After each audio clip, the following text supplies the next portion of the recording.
Oi pessoal, eu sou a professora Paula aqui do curso online gratuito e eu dou aula de Química.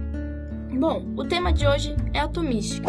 Então a gente vai ver um pouquinho sobre a evolução atômica, a gente vai ver sobre a estrutura de um átomo, nós veremos também a representação de um elemento químico e as semelhanças que ocorrem entre os átomos. Bom, aula de atomística, então nada melhor do que a gente começar falando um pouquinho sobre a evolução do átomo. O átomo começou com a história pelos gregos, que falaram que toda matéria é divisível. Eu vou dividindo até que eu chego num ponto em que eu não consiga mais dividir. Essa matéria que eu não consigo mais dividir foi chamada de átomo. Então, o que acontece? Depois dos gregos, veio Dalton.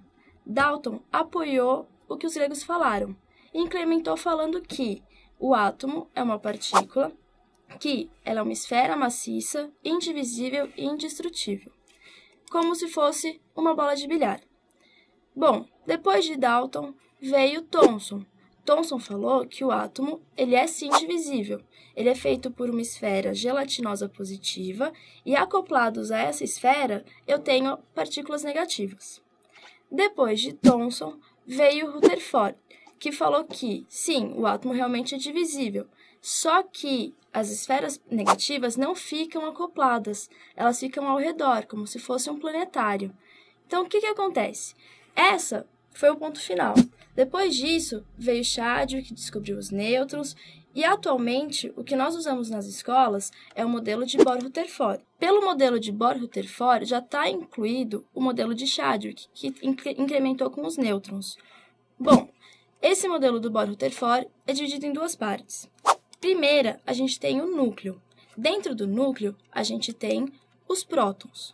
Prótons têm uma massa de uma unidade e têm uma carga positiva. Depois, no núcleo também, nós temos os nêutrons. Os nêutrons têm massa de uma unidade e têm carga neutra. Depois disso vem a segunda parte. A segunda parte é a eletrosfera. Na eletrosfera só existe uma partícula, que são os elétrons. Os elétrons têm uma massa desprezível, então a gente considera como se fosse zero. E tem uma carga negativa. Bom, um átomo ele é considerado neutro. Por que ele é considerado neutro? Porque eu tenho os prótons, que são as partículas positivas, e tem a mesma quantidade de elétrons, que são as partículas negativas. Quando nós temos os íons, nós temos quantidades diferentes de prótons e elétrons. Uma coisa que muita gente confunde é, eu não estou mexendo na quantidade de prótons. A única coisa que eu mudo num elemento químico é a quantidade de elétrons. Então, por exemplo, eu tenho um átomo neutro. Esse meu átomo neutro vai perder elétrons. Então, imagina, eu tenho uma quantidade neutra, igual de prótons e elétrons, e eu vou perder o elétron, que é minha partícula negativa. Se eu estou perdendo essa carga negativa, eu estou ficando mais positivo. Então, se eu estou ficando mais positivo, a gente chama de cátion. Cátion são os íons positivos. Então, a gente representa colocando um sinalzinho de mais lá em cima. Se o meu átomo neutro, então lembrando, neutro tem a mesma quantidade de prótons e elétrons. Se eu vou ganhar elétrons, eu estou ganhando partícula negativa, então eu estou ficando mais negativo. Então, quando eu ganho uma quantidade negativa, eu estou virando um ânion. O ânion tem um sinalzinho de menos lá em cima. A representação de elemento químico, como é feita? Eu tenho o E, que ele representa o símbolo de um elemento. O A é a massa atômica. O Z é o número atômico. Número atômico é a mesma coisa que número de prótons. O que acontece? Se a gente voltar na estrutura atômica, a gente vai ver que as únicas partículas que têm massa são os prótons e os nêutrons. Portanto, o A é o Z mais o N, o número atômico, que é o número de prótons, mais o número de nêutrons. Vamos dar um exemplo disso. Nós temos o elemento oxigênio, representado pela letra O. E em cima, nós temos a massa, que é 16. Embaixo, tem o número atômico, que é 8. Como a gente vai representar isso? A é igual a 16 e Z é igual a 8. Tudo bem, mas será que eu consigo descobrir a quantidade de prótons, nêutrons e elétrons a partir disso? Consigo. Por quê? A gente acabou de falar que o número atômico é a mesma coisa que a quantidade de prótons. Portanto, a quantidade de prótons é 8.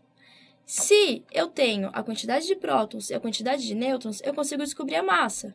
Então, é só fazer a massa menos a quantidade de prótons, que eu vou ter o meu número de nêutrons. Portanto, será 8 também.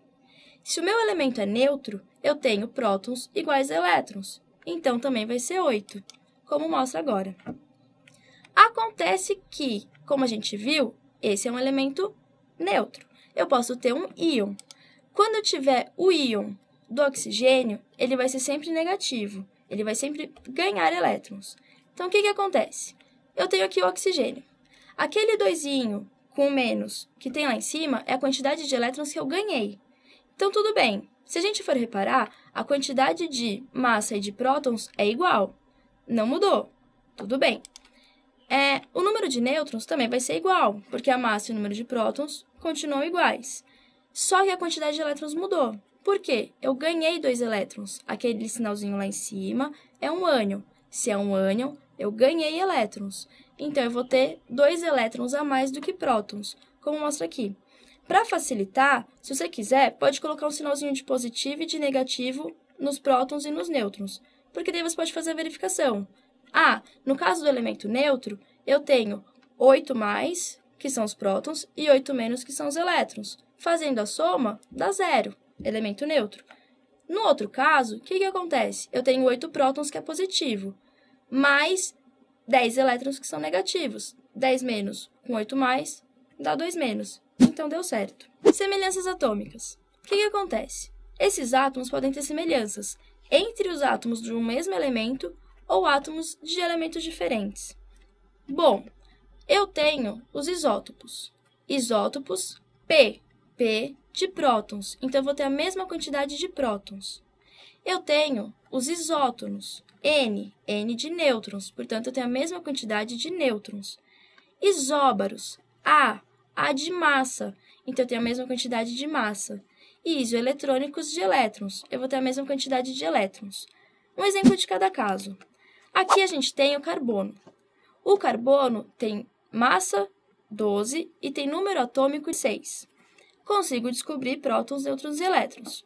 Portanto, eu tenho 6 prótons, 6 nêutrons e 6 elétrons. Se eu pegar o carbono 14, o que acontece? Massa 14, número atômico 6. Meu número de prótons também é 6, mas o meu número de nêutrons mudou. Por quê? Porque a massa também mudou. Então, agora eu tenho o número de nêutrons 8, mas os números de elétrons continuam iguais ao de prótons porque é um elemento neutro. Se a gente for reparar, a gente tem o número atômico de um carbono 6 e o número atômico do outro carbono também 6. Por quê? O número atômico é o número que representa um elemento químico. Então, você pode ter elementos químicos com várias massas e vários números de nêutrons, mas o número atômico sempre vai ser igual. Então, esse número é que vai representar o elemento químico. Por isso, nós temos 2 carbonos com a mesma quantidade de prótons. Bom, então, nesse caso, como eles têm o mesmo número atômico, que é o mesmo número de prótons, eu vou ter um isótopo. Depois, vamos pegar o cálcio. O cálcio tem uma massa 40 e o número atômico 20. Com isso, número de prótons 20, número de nêutrons 20, número de elétrons 20. Se eu pegar o cloro, ele tem massa 37.